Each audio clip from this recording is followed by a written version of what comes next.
Okay, this is our unloading equipment. Sorry, it's not where you can see it much better, but there's your unloader.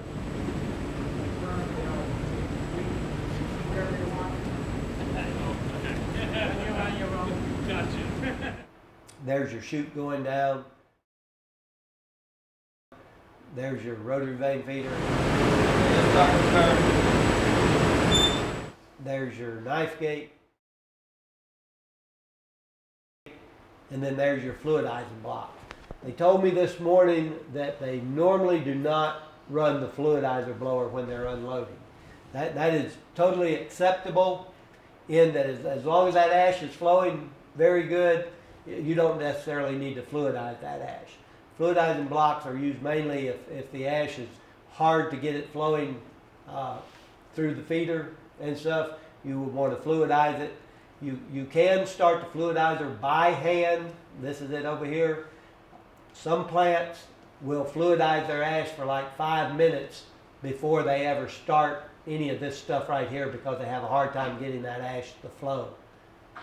Again, with your ash, I'm not familiar with how the incinerator ash does versus whole ash. So this is our meter and feeder right here. All this is called a vane feeder because its main purpose is to meter the amount of ash, not make a positive seal. So you have two shoes, one on each side of the vane. You've got adjusting bolts right here. If you tighten down on this nut, it pulls that shoe back out away from that vane.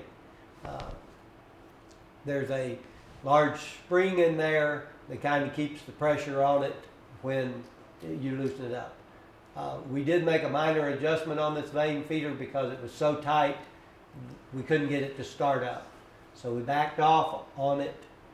We got the thing running, and then we slowly adjusted our bolt here while we watched our amps on our motor. As soon as the amps started to increase, that told me that we were lightly touching the rotor, so we stopped adjusting.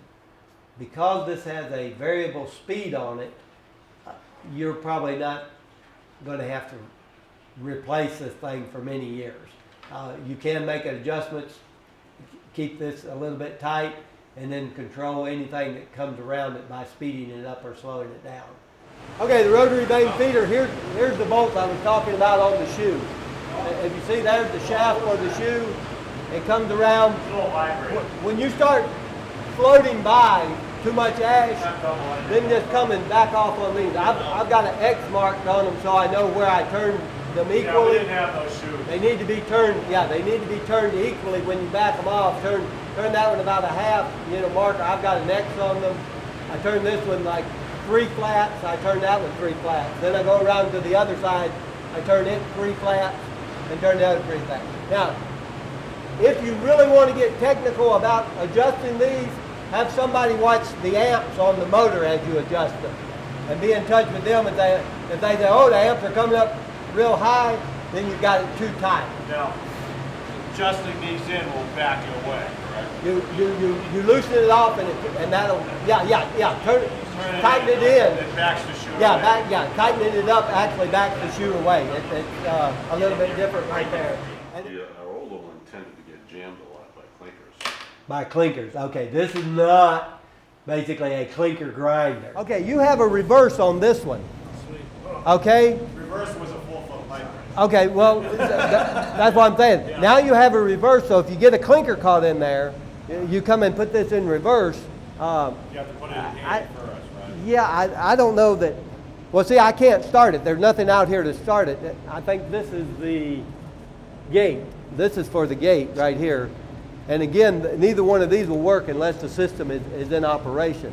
So what you would do is throw that in reverse and have them start it up. And it'll probably clear that clinker. You probably won't have to be taking that thing apart. Okay, it's not designed really to and some of that might have been the clearance between this shoe and the vane. Okay, if there was enough for it to get kind of hung up between there. So in that case, you want to make an adjustment there. Do you know if that old one was the original one? Or? Yeah, it was original, I so figured, that doesn't have a, I, okay, I told him I thought this morning that, and it didn't have this spring set up No. right here. No, it was a different style. I remember those old ones. This is much better, easier to adjust, easier to maintain. And that one lasted from 1974 until now. So you're probably going to get a good 30 years or more out of this one. Okay, again, he's showing the ash conditioner in its thing.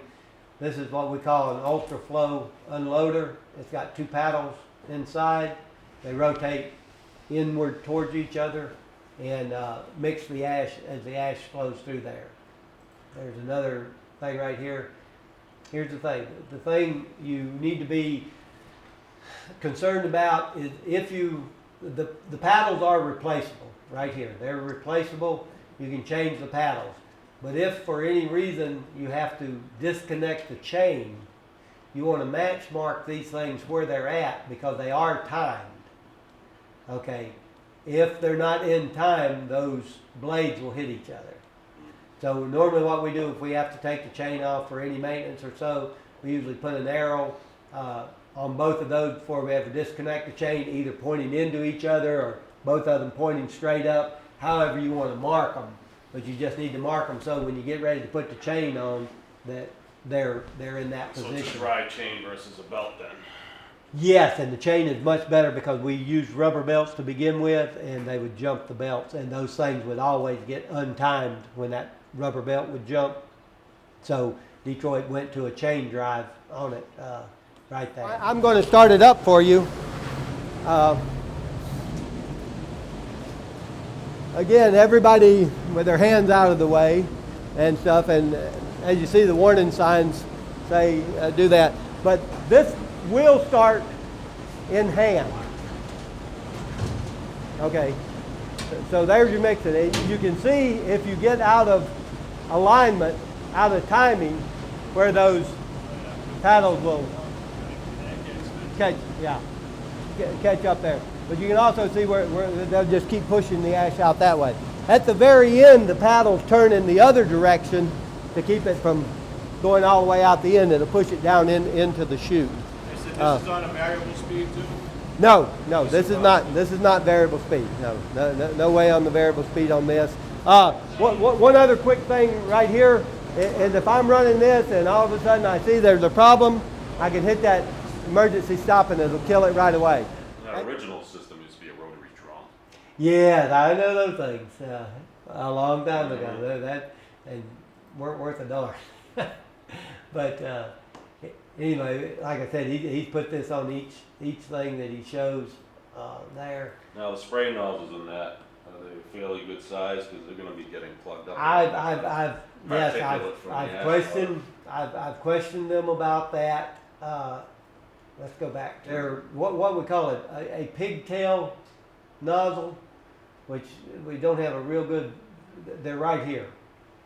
There are two lines of them going across there. Okay, my experience with coal ash is that I open the farthest one back here where the ash comes in. I open it wide open, and the other one sometimes I don't open at all.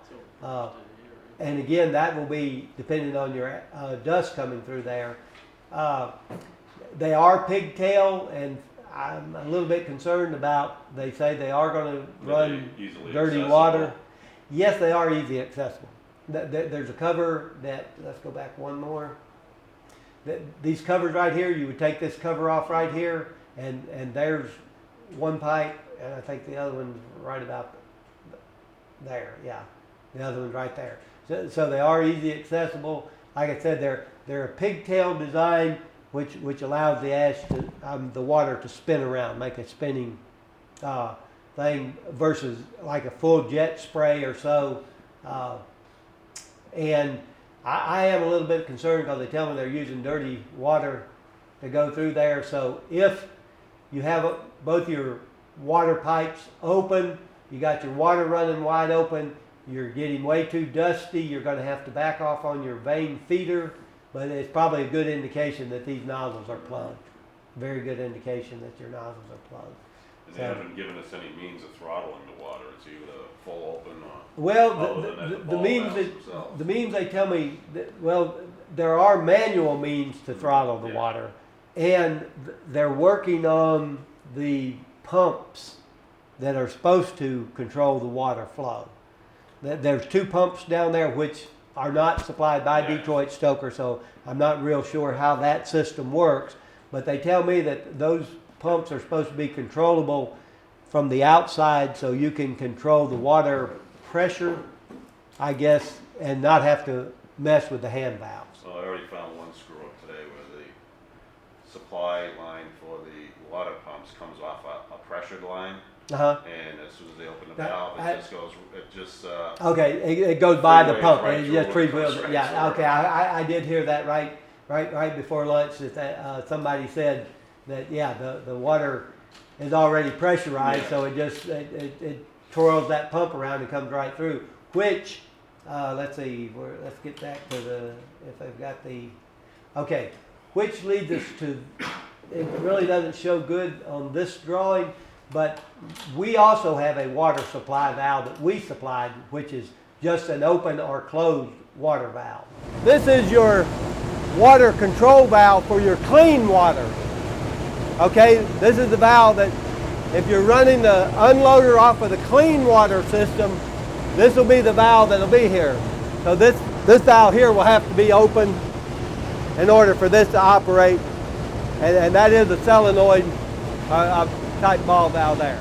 I think this might be that's what on, they're trying to that's say. on the clean water. That's on the clean. That's on the clean one. water. Yeah, that's on the clean water. So if you're doing it with the clean water, our valve will just open or close for you, and then you will have to throttle it either with the rotary vane feeder, which will decrease or increase the amount of ash to the water that you have, versus going up there or either hand choking it back with the hand ball valves located on the unloader itself.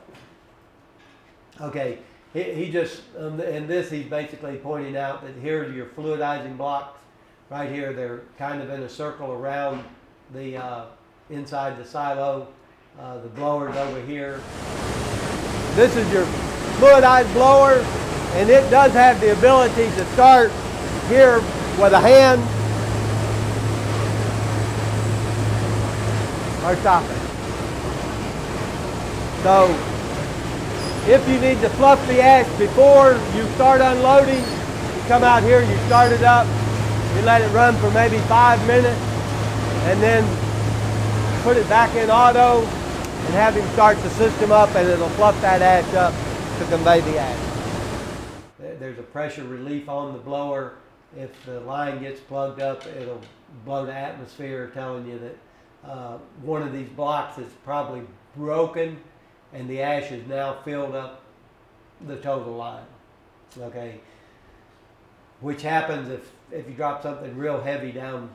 Say you pull a bolt or something up there and it just happens to fall right down on one of those blocks because the hopper's, the ash silo's empty. There's no ash covering that thing up.